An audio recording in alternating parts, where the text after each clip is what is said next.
Welcome to Trump Breaking News Network, your daily source for up-to-date news on the political scene of Donald Trump, his presidency, American politics and conspiracies. Please subscribe to receive notice of our daily updates. Also share with your friends and your social media.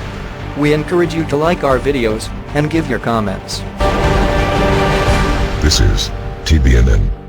Investigative reporter uncovers how Trump's favorite nickname for CNN got started. The origin of the infamous fake news phrase hurled back and forth between mainstream media outlets and President Donald Trump appears to have been uncovered by an investigative journalist. At a recent TEDx Talk at the University of Nevada, investigative journalist and author Sharyl Attkisson revealed how the 45th president weaponized the term and used it against mainstream media outlets. As reported by PJ Media, Attkisson noted that the term fake news has been around for ages in the form of phrases such as false media narratives and tabloid journalism. However, the new fake news term began taking shape in 2016 when mainstream media outlets began pushing viewers to focus on false narratives supposedly pushed by conservative media outlets. Attkisson began searching further to uncover the origins of the term, discovering that a non-profit organization named First Draft appeared to be the first to use fake news in its modern context. First Draft claims to use research-based methods to fight mis- and disinformation online.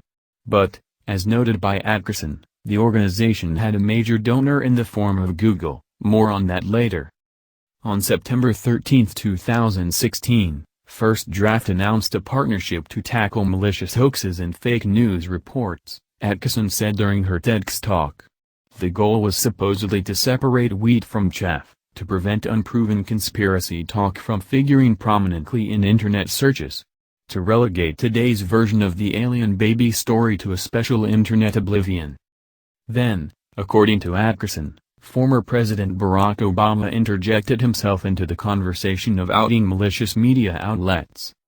He insisted in a speech that he too thought somebody needed to step in and curate information of this wild, Wild West media environment, she added, insisting that mainstream media had now received its marching orders. Fake news, they insisted, was an imminent threat to American democracy, she continued.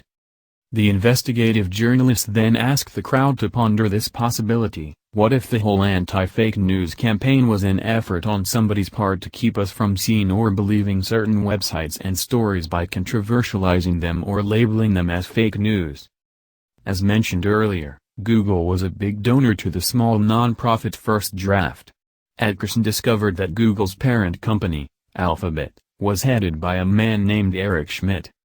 Schmidt, as reported by PJ Media, was a major supporter of former Secretary of State and 2016 presidential candidate Hillary Clinton.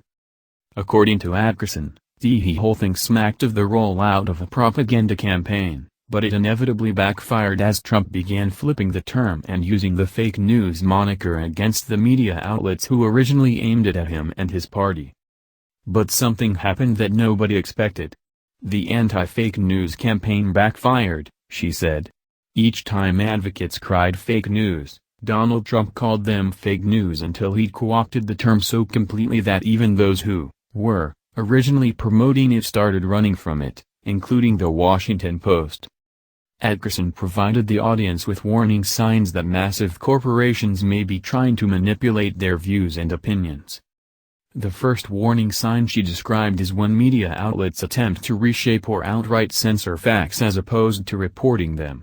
And the second sign to remain aware of is when multiple media outlets are reporting the same stories and pushing the same narratives and using identical phrases. When interests are working this hard to shape your opinion, their true goal might just be to add another layer between you and the truth, Attkisson said in conclusion. What do you think? Scroll down to comment below. This has been the Trump Breaking News Network. Please subscribe and share to stay up to date on the latest news about our president. Be informed.